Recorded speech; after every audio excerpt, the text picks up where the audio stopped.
Want to take you now to the Senate floor, where moments ago, Florida Senator Marco Rubio outlined his gun safety plan in the wake of the Parkland school shooting. We're going to listen in now. Listen to what he had to say. That has impacted our country over the last decade and beyond.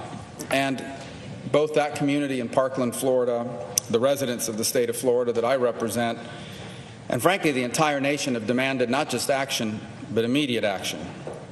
We know, and anyone who watches this process is well aware, that there are deep differences on how far and how much we should restrict the Second Amendment right of every American. We know that there are deep differences about whether or not some of those proposed restrictions work. And I imagine that those debates and those differences will not be easily resolved and will continue. But I also know that there is widespread support and agreement that we must act now, as soon as possible, to do everything we can to prevent another tragedy like Parkland from happening anywhere else ever again. That is a consensus position. No matter where you fall on this debate, no matter how far or how restricted restrictions on gun sales in America should be, no matter what your views are on that, I don't know of anyone who's in favor of school shootings, and I don't know of anyone who's in favor of seeing another one happen. There is common ground in that regard. And what I've tried to do over the last couple of weeks is to undertake efforts to determine what changes in federal law not only could have prevented this attack, but could prevent future ones. In that vein, I've met with state and federal law enforcement investigators involved not just in this case, but in gun laws in general. I've met with students and with teachers from Marjorie Stoneman Douglas High School, including 2 teachers that were injured in the attack. I've met with school board administrators, with the community at large, including an appearance last week at a nationally televised town hall. I've been in constant contact with several of the parents of victims who lost their lives. And I've also spoken to experts in firearm sales.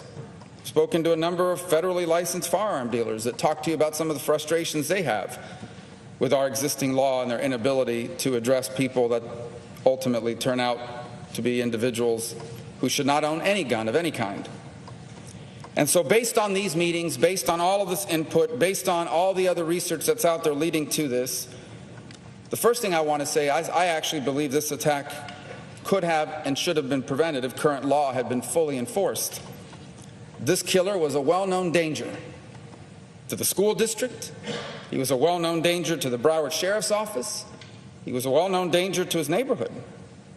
He was also the subject of 2 separate and specific warnings to law enforcement agencies, a call to the Broward Sheriff's Office last November, a call to an FBI hotline in January. In essence, we are always telling people, if you see something, say something. People saw something, and people said something. And other people saw it as well over a course of time.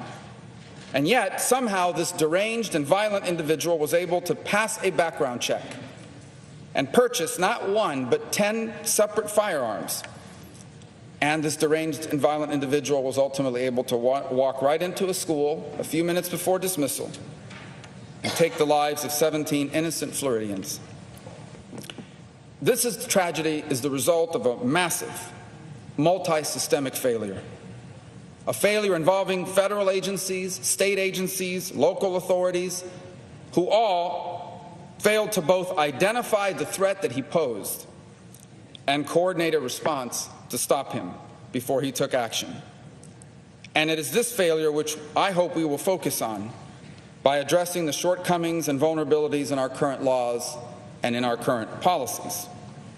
We may still have a debate on the broader issues of regulating gun sales, but irrespective of that debate, we still must and should do this.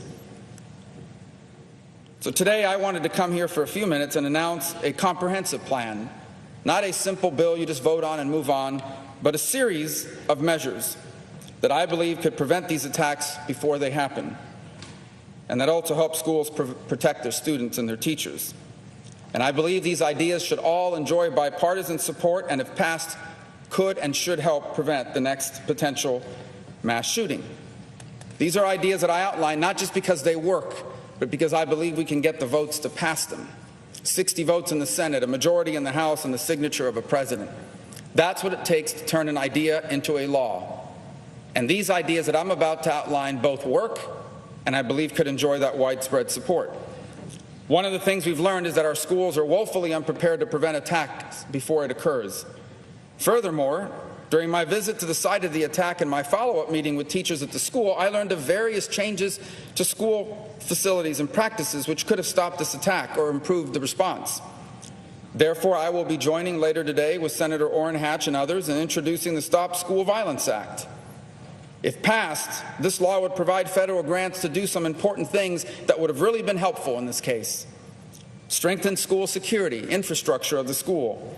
Provide school training for everyone, administrators, teachers, even students, to be able to identify threats and to report them. Something that really would be helpful is the creation of a school threat assessment and crisis intervention teams. There's a successful program in Los Angeles that does this.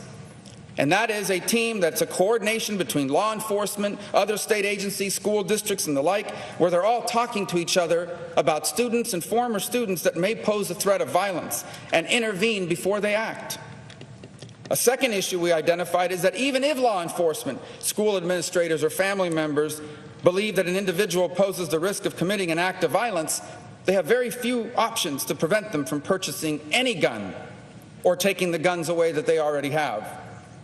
Therefore, I intend to present a new law, perhaps in coordination with others that are working on it now, that will lead to the creation of gun violence restraining orders, something that will give law enforcement and close family members the option of obtaining a court order to prevent gun sales or remove guns from individuals who pose a threat. And to be clear, the due process in such a situation would be on the front end, not on the back end. The third issue we uncovered is that federal law appears to discourage school systems from reporting dangerous students to law enforcement. I don't support criminalizing all school conduct or school misconduct, but a student who has threatened violence, who has exhibited violent behavior, needs to be reported to law enforcement. A student that's committed a crime by issuing a threat of death using social media, that is a crime under Florida law. That needs to be reported. But under Broward County school policies, pursuant to something called the Promise Program, reporting a student, a dangerous one, to law enforcement is the sixth step, step 6 in their plan. Therefore, I intend to propose changes to the Federal Youth Promise Program so that a school district plan under this program does not delay and does not discourage law enforcement from being alerted to dangerous and violent or hazardous behavior. Fourth, we need to strengthen background checks. And that's why I've joined with my colleagues on both sides of the aisle, pushing for the immediate passage of Fix NICS, something that will require all federal agencies and incentivize every state to fully report relevant information to the National Background Check Database. Because a background check is only as good as the information that is on it. And this deranged killer was able to buy guns on 10 separate occasions because he would have passed any background check, because none of the stuff that was known about him was reported to that system. Fifth, we must begin to prosecute the purchase of guns by people prohibited from doing so. Next week, I hope to be joining a bipartisan group led by Senators Toomey and Coons in filing the Lie and Try bill, which will require the FBI to notify states when someone who's not allowed to buy a gun tries to buy a gun and fails the background check, so they can be investigated, so they can be prosecuted. In addition, we will be presenting a new law to provide more prosecutors to go after straw purchases, which is where someone goes and buys a gun on behalf of someone else, because that someone else could not pass the background check. Now, there are some additional reforms that I'm open to. The possibility of looking at the age limits on semi-automatic rifles, the notion of looking at what could be done with high-capacity magazines. We'll continue to explore and look at those. These reforms do not enjoy the sort of widespread support in Congress that the other measures I've announced do. And in order to successfully pass, these ideas will have to be crafted in a way that actually contribute to greater public safety, but also do not unnecessarily or unfairly infringe on the Second Amendment right of all law-abiding adults to protect themselves and their families, to hunt, or to participate in recreational shooting. But ultimately, there are things that we can do that have widespread bipartisan support that we can act on, that we can get past, that will actually make a difference. These are impactful things.